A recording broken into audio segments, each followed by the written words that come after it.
Welcome to DVSK lectures. So VNR VJIT Hyderabad B category notification అయితే release చేసిందండి. అంటే management quota సీట్లు. So both NRI కోటాకి కానివ్వండి లేకపోతే నాన్ ఎన్ఆర్ఐ కోటాకి కానివ్వండి మీరైతే ఇప్పుడు అడ్మిషన్ కోసం అప్లై చేసుకోవచ్చు అండి.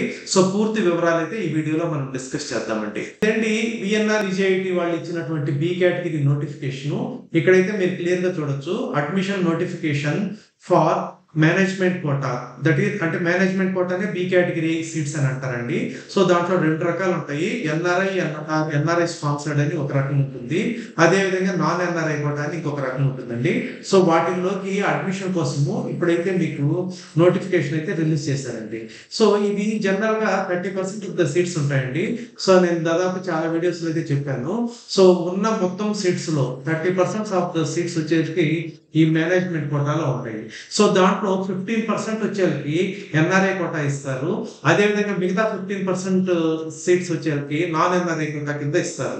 సో ఇక్కడ టోటల్ గా 30% సీట్స్ అయితే ఇక్కడ మెన్షన్ చేశారు. సో దాంట్లో మీరు ఒక సగం తీసుకోవాలండి, బోత్ ఎన్ఆర్ఐ కోటా కానీ లేకపోతే నాన్ ఎన్ఆర్ఐ కోటా కానీ. సో అంటే ఇక్కడ కానీ చూసారంటే సివిల్ ఇంజనీరింగ్ తీసుకున్నారు అనుకోండి, 36 సీట్స్ ఉన్నాయి మొత్తము. సో దీంట్లో సగం వచ్చేకి అంటే 18 సీట్స్ ఎన్ఆర్ఐ సీట్స్ ఉంటాయి, 18 సీట్స్ నాన్ ఎన్ఆర్ఐ సీట్స్ ఉంటాయి.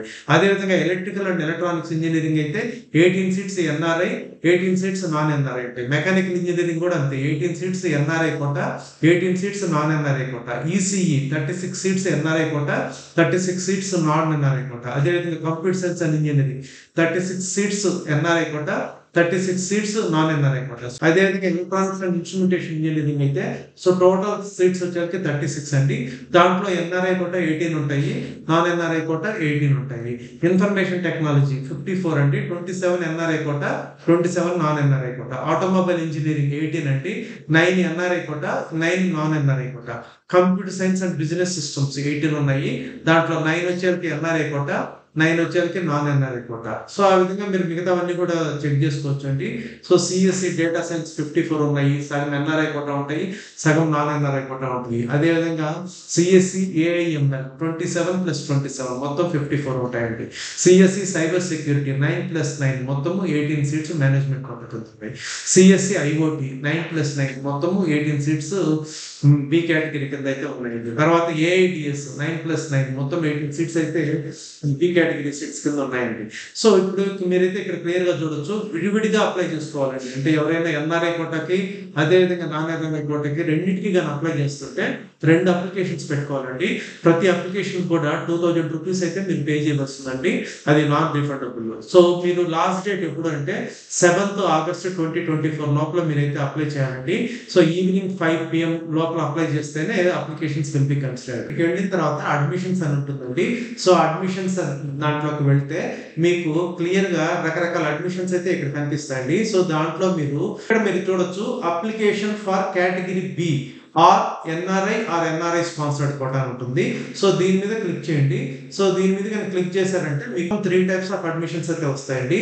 సో దీంట్లో ఫస్ట్ వచ్చేది B category admissions. B category admissions అంటే నేను ఇంతకుముందు ఆల్రెడీ చాలాసార్లు చెప్పున్నానండి, ఇది జేఈ మెయిన్స్ ద్వారా ఇస్తారు. సో జేఈ మెయిన్స్ ఎవరైనా కానీ ర్యాంక్ ఉంటే వాళ్ళు ఆ జేఈ మెయిన్స్ ర్యాంక్ ద్వారా అప్లై చేయొచ్చండి. దానికి కేటగిరీ బి ఏదైతే ఉందో దాన్ని యూజ్ చేయొచ్చు. అట్లా కాకుండా ఎన్ఆర్ఐ కానీ ఎన్ఆర్ఐ స్పాన్సర్డ్ కానీ అయితే అది ఇంటర్ మార్క్స్ ద్వారా ఇస్తారండి.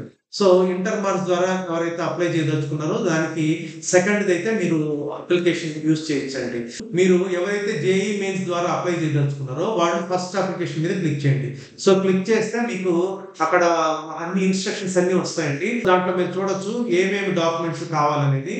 సో క్లియర్ గా ఇక్కడ మెన్షన్ చేస్తున్నారు. సో పాస్పోర్ట్ సైజ్ ఫోటోగ్రాఫ్ ఒకటి, so 10th class mark statement ఒకటి, ఇంటర్ మార్క్ స్టేట్మెంట్ ఒకటి, అదేవిధంగా EAPCET, PG EAPCET hall ticket upload చేయాలి, PG EAPCET rank card upload చేయాలి, JEE mains hall ticket, JEE mains rank card, అదేవిధంగా candidate signature, parent signature, Aadhaar card, ఇట్లా మొత్తం మీరు check చేసుకోవచ్చు అండి. ఇవన్నీ చెక్ చేసుకొని 2000 రూపీస్ పే చేసి మీరైతే అప్లై చేసుకోవచ్చు అండి. అదేవిధంగా మీరు ఏదైనా ఎన్ఆర్ఐ కోటా ద్వారా అప్లై చేయదలుచుకుంటే మీరు సెకండ్ అయితే క్లిక్ చేయాలండి. సో దాంట్లో కూడా క్లియర్ గా ఏమేమి డాక్యుమెంట్స్ కావాలి అవన్నీ కూడా ఇక్కడ మెన్షన్ చేసి ఉంటారు. సో ఇక్కడ మీకు క్లియర్ గా ఫీజు కూడా చూడొచ్చు. So artificial intelligence and data science అయితే $5,000 అండి, 4,20,000. ఆటోమొబైల్ ఇంజనీరింగ్ అయితే 1,68,000 అండి, $2,000 ఫీజు. సివిల్ ఇంజనీరింగ్ అయితే 2,52,000 అండి. సో సిఎస్సి లిమిటెడ్ బ్రాంచెస్ అన్ని కూడా 4,20,000 పెట్టారండి, మీరైతే ఇక్కడ చూడొచ్చు. ఎలక్ట్రికల్ అండ్ ఎలక్ట్రానిక్స్ అయితే $3,000 అంటే 84 రూపీస్ లెక్కన ఒక్కొక్క డాలర్కి 2,52,000 అయితే మీరు కట్టాలండి. ఈసీఈ కూడా 4,20,000 అండి. ఎలక్ట్రానిక్స్ అండ్ ఇన్స్ట్రుమెంటేషన్ ఇంజనీరింగ్ అయితే 1,68,000 అండి. ఐటీ కూడా 4,20,000 అండి. మెకానికల్ ఇంజనీరింగ్ 2,52,000 అండి. సో మీకు ఎన్ఆర్ఐ కోటాలో ఉండబోయే ఫీజు అండి, ఈ ఫీజు వచ్చేసి పర్ ఇయర్ అండి. సో పర్ ఇయర్ ఈ ఫీజు అయితే ఉంటుంది. So maximum $5,000. ఆ $5,000 అనేది ఈసీ కానివ్వండి, నాకు సిఎస్సి రిలేటెడ్ బ్రాంచెస్ కానివ్వండి పెట్టారండి. ఇవ్వండి విఎన్ఆర్ విజేఐటి బి కేటగిరీ అంటే మేనేజ్మెంట్ కోటా సీట్లు ఫర్ ద ఇయర్ 2024 నోటిఫికేషన్ కానివ్వండి, లేకపోతే అప్లై చేసే విధానము. సో ఎవరైనా ఓన్లీ ఎన్ఆర్ఐ కోటాకైతే ఒక అప్లికేషన్ పెట్టుకోండి. ఓన్లీ నాన్ ఎన్ఆర్ఐ కోటా అంటే ఆ ఒక్క అప్లికేషన్ పెట్టుకుంటే సరిపోతే. రెండింటికి అప్లై చేయాలంటే మాత్రం విడివిడిగా 2,000 రూపీస్ లెక్కన కట్టి అప్లై చేసుకోండి. 7th 5 PM లోపల అయితే మీరు అప్లై చేసుకోవాలండి. I hope you have understood. Thank you.